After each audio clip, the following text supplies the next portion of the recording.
Orang perempuan yang solat tak pakai baju dalam, adakah pergerakan payudaranya dikira pergerakan yang besar? Guana pula kalau orang laki-laki yang solat tidak pakai seluar dalam. Terima kasih sudi jawab soalan saya.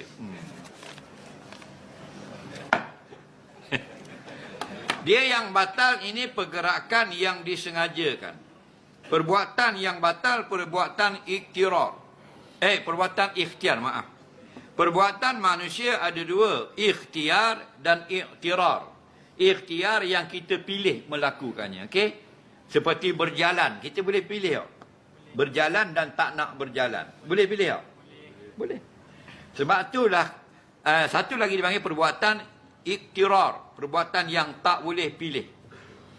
Contoh terbelahak, contoh batuk, contoh bersin. Faham lagi? Boleh tak kita bersin pada pukul sekian? Dia kata, malam ini saya akan live pukul 8 malam, jangan ke mana-mana. Tak, saya akan bersin tepat pukul 8 suku malam. Boleh tak? Tak boleh. Bersin itu iktirar. Okey? Maka iktirar ini tidak membatalkan solat. Yang dalam kitab-kitab fiqh, kita ngaji kitab besar mana pun, kalau perkara perbuatan yang batalkan solat, perbuatan ikhtiar yang kita boleh pilih melakukannya atau tidak.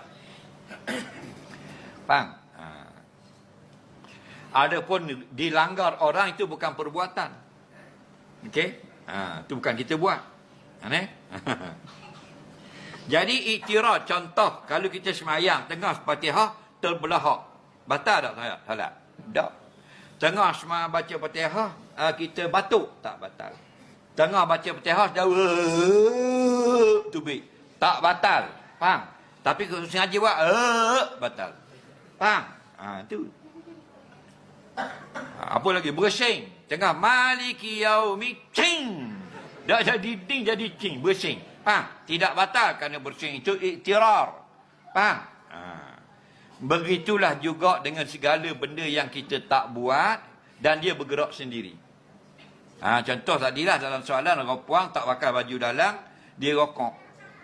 Biasanya orang tua sikit dah 50 kata.